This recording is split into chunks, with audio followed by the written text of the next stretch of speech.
Сәлеметсіздер ме? Мынау теплоэнергетика факультетінің студенттері, мынау сіздерде прикладная механика пәнінің ары қарай лекциясын жалғастырамыз. Өткен жолы біз 62-ші бетте, өзіміз оқып жатқан әдебиетте, 62-ші бетте 34-ші формулада тоқтағанбыз.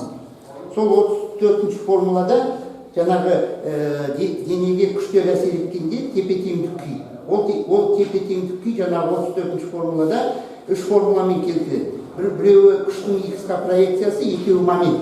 То есть былай, 2 момент, 1 күштің проекциясы. Ол өткен жолы. Бүгін қазір теорема оқылады, ол теоремада былай. Тура сол равновесие, тепе-теңдік күй. Бірақ бұл жерде бірақ 3 момент қатарынан кетеді, 3 момент. Анда 2 момент 1 күш болды, а оның алдында 3 күш, момент жоқ онда. Енді жазыңыздар. Бүгінгі датаны қойыңыздарды жазыңыздар. Бүгінгі датаны жазып, сосын жазыңыздар. Тепе-теңдік күйдің үшінші формасы. Үшінші теоремасы.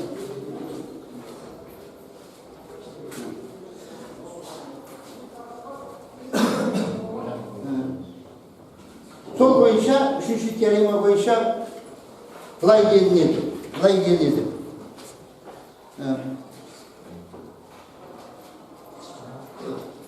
Бір жазықта кез келген 3 нүкте алады. А, Б, С. Кез келген бір жазықта кез келген 3 нүктені алады. Олар бір сызықтың бойында емес, жаңа бір жазықта орналасқан. Сонда осы үшінші теорема, үшінші шарт бойынша былай делінеді. Дене тепе-теңдік күйде тұру үшін, болу үшін осы 3 нүктеге байланысты 3 момент әрқайсысы жеке-жеке нөлге тең болу керек. Соны былай деп жазамыз.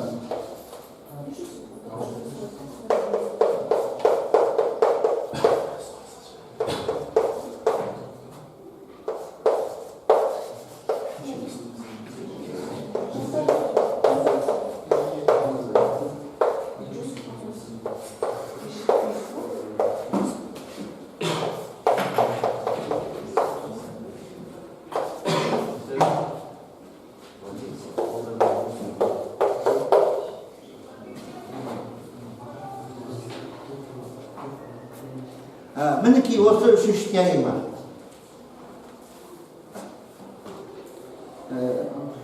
Енді келесі жаңа параграфты қарастырамыз. Сол әдебиетте 63-ші бетте қараңыздар. 63-ші бетті қараңыздар. Сонда 25-ші параграф былай деп аталады. Жазыңыздар. Равновесие плоской системы сил. Равновесие плоской системы параллельных сил. Равновесие плоской системы параллельных сил. Мәселе. Сол жаңағы 60-шы бетте 60-шы суретте көрсетілген. 60-шы суретте көрсетілген.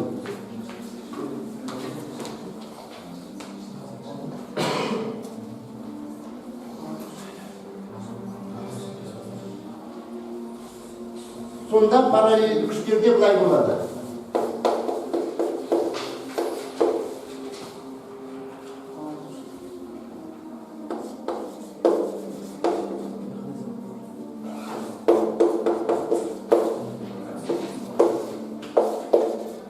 Бұдан екі формула общий екен.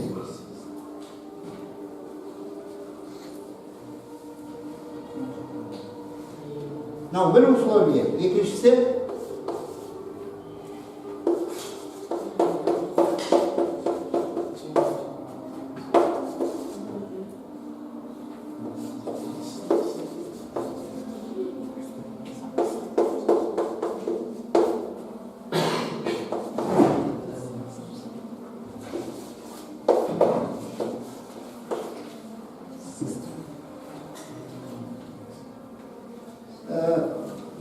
Сонда нені байқаймыз?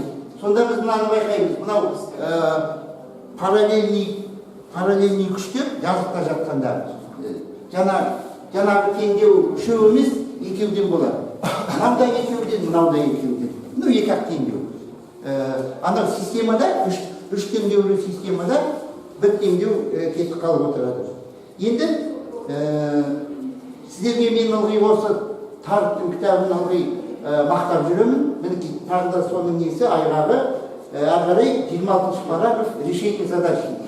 Осы біз өткен тақырыптар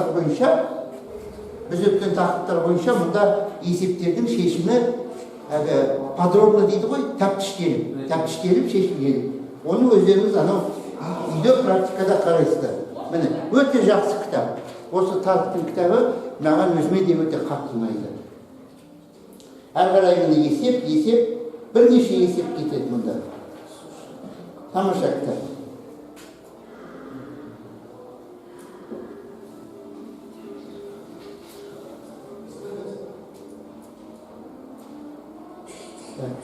Енді келесі теория бойынша әрі қарай жылжи берейік, жүре берейік. 74-ші бетке келеміз. 74-ші бетте параграф 28 распределенные силы деп аталады. Распределенные силы. Таралған күштер. Сонда осы бетте 73-ші суретті қараймыз. Сосын 73-ші суретті қараңыздар. Сол суретке қарасаңыздар, жаңағы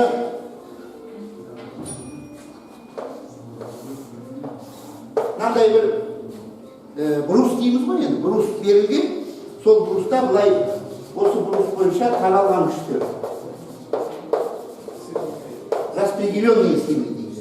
Мынау егерде күштердің барлығы бірдей болса, ал мына жерде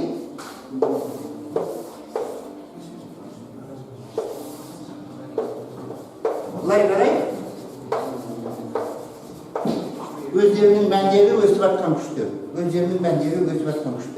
72-73 суретте. Сурет 72-73. Енді мынау мұнда да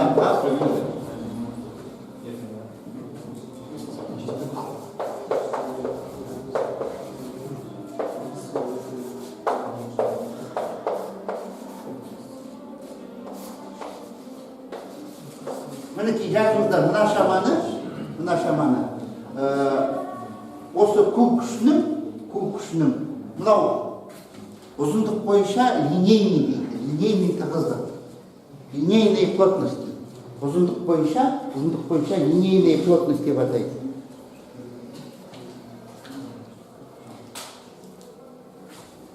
Егер де мына жерде мінекей мынау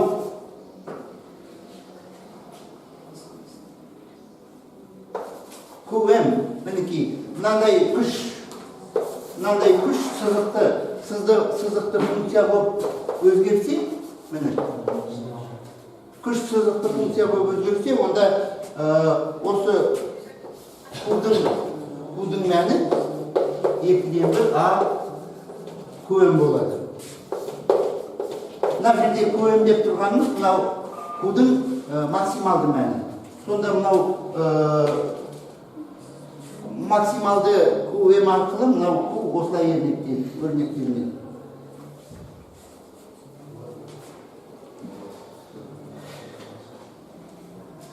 Енді мінекей қараңыздар.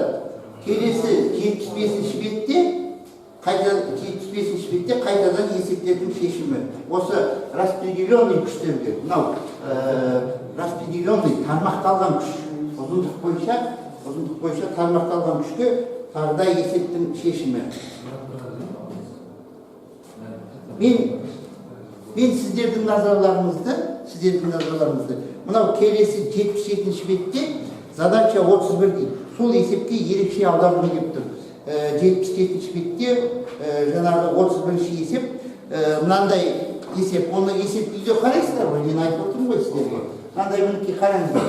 цилиндрический оболочка дейді, цилиндр. Сол цилиндрде мінекей.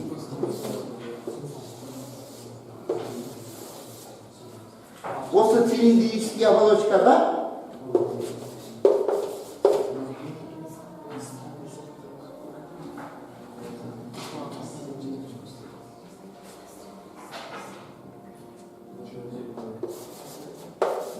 ішінде газ, үлкен тығыздықта. Сол мынау цилиндрический ыдысты келіп тұрады.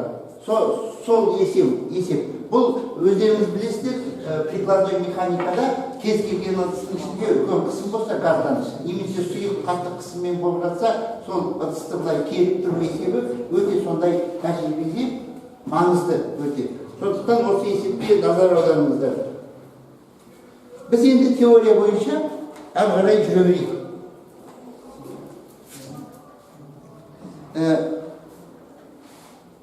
Мінекей 78-ші бетті ашсаңыздар, 78-ші бетте біз жаңа параграф жазамыз. Жаңа параграф жазыңыздар. Элементы графической статики. Элементы графической статики. Элементы графической статики. Сосын осы 78-ші бетте мына параграфты не депші дәгі? Ерекшелік. Бөліп алып, ерекше қараймыз. Оны жазыңыздар. Енді мен мынау кітап орысша болғаны дейін, сол орысша несімен оқи берейін. Силовой и веревочный многоугольники деп аталады. Силовой и веревочный многоугольники. Силовой и веревочный многоугольники. Приведение плоской системы сил, приведение плоской системы сил к двум силам. Приведение плоской системы сил к двум силам.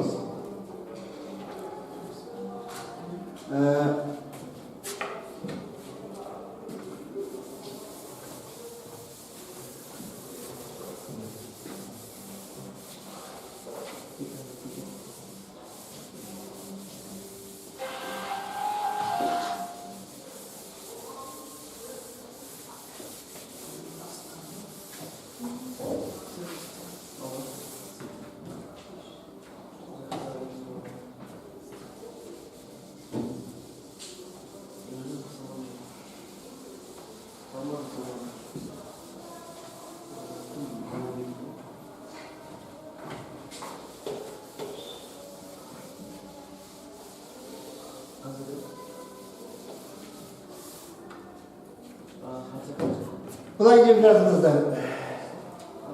Мәселе 78-ші бетте 79-ші суретте көрсетілген.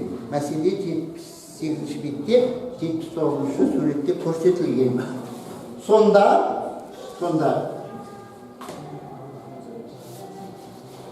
мынандай үш күш қарастырылады.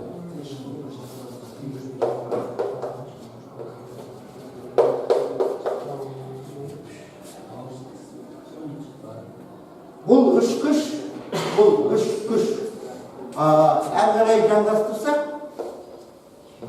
жалғастырсақ, бір О деген нүктеде түйіседі.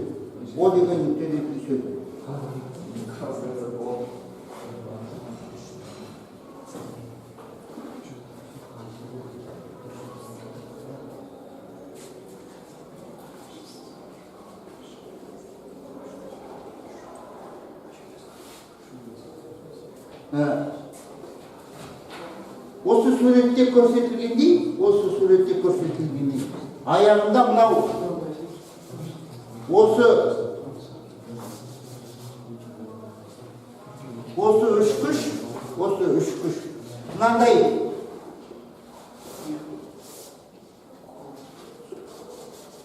мынау міне 0-1 3-0 осы екі күшпен алмастырылады. анау 3 күш 2 күшпен алмастырылады. Сондықтан осыны жаңа веревочный многоугольник деген, веревочный многоугольник деп, ол мінекей мына жерде бар көрсетілген мінекей. Мынау егер де сен мынау былай жай иіліп тұрған арқанды, мына жерде бір күшпен тіреп қойсаң, одан кейін мына жерде бір күшпен тіреп қойсаң, мына жерде бір күшпен тіреп қойсаң, мына жерде бір күшпен тіреп қойсаң, сонда мынау жай жіп сияқты өстіп иіліп тұрған арқан, осы мына әрбір нүктеде күшпенен тіресе, сонда мынау 0,1,02 деген 0,1,3,0 деген күшті аяғына береді. Қысқасын айтқанда, осы нәтиже бойынша, осы параграфтар нәтиже бойынша, егер сіздерде мынандай плоская система сил кез келген, бесеу бұл жерде жай біз үшеуін ғана салдық қой, үшеу. А мұнда осы теореманың нәтижесі бойынша сіздерде үшеу емес, 5, 10, 20, 30, 40 қанша күш болса бола берсін, соларды келеді да, аяғында мынандай, мынау сол жақта мінекей, қаншама көп күш болса бола берсін, оң жақта соны 2 күшпен алмастырады. Өздеріңіз ойлаңыздаршы енді, 10-20 күштің орнына 2 күшті алып, 2 күшпен алмастырып есептеу болмай ғой, мінекей осы 29-шы параграфтың нәтижесі осылай.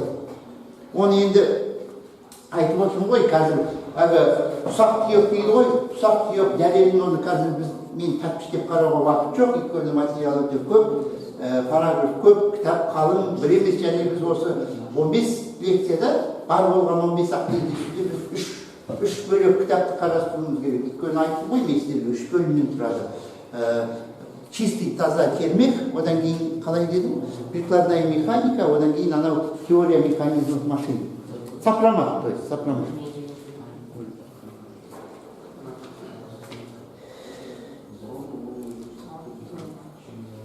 Так, енді одан кейін мынау жаңағы сіздердегі тап кітабында одан кейін біраз бет есеп кетеді. Ол есепті енді ол сіздер практиканың өзінде де бәрін шығарып үлгермейсіздер. Өте көп есеп. Біз әрі қарай теория бойынша, әрі қарай өз жұмысымызды жасай берейік, әрі қарай жүре берейік. 86 бетке келейік.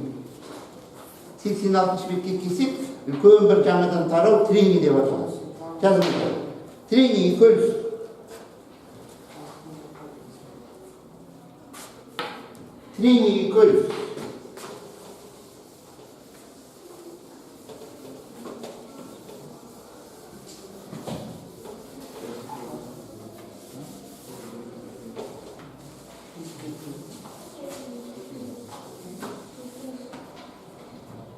трение equals 87-ші бетті қараңыздар, алдамыздағы кітапта 87-ші бетте 43-ші формулада былай деп жазылған. Трение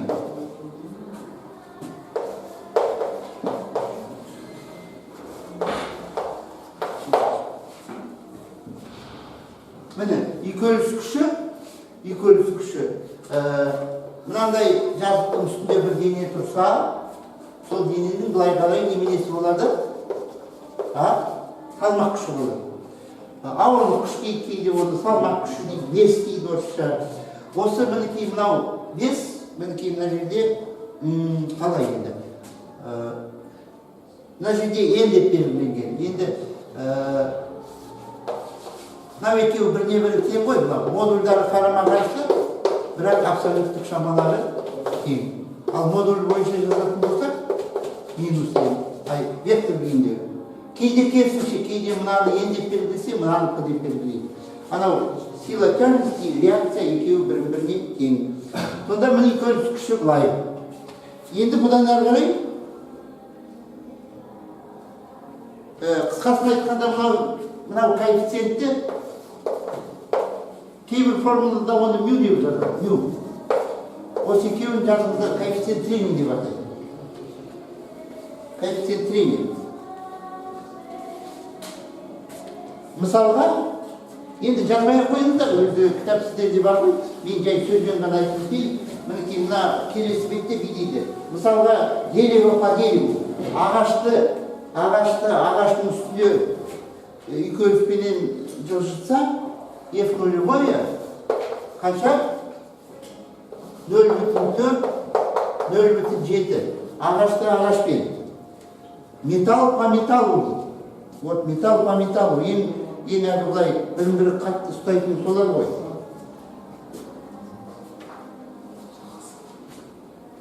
Дерево по дереву.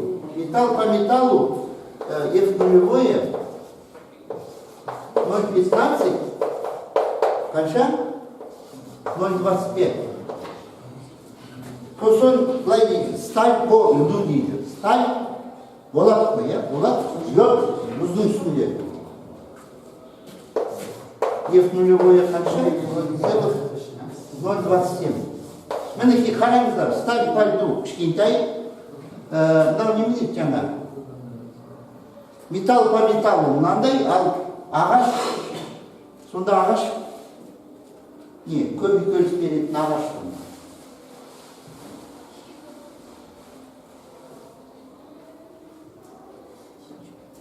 Так, енді одан әрі жаңағы Қаріптің кітабында тағы да біраз есеп кетеді. Біраз бет есеп кетеді.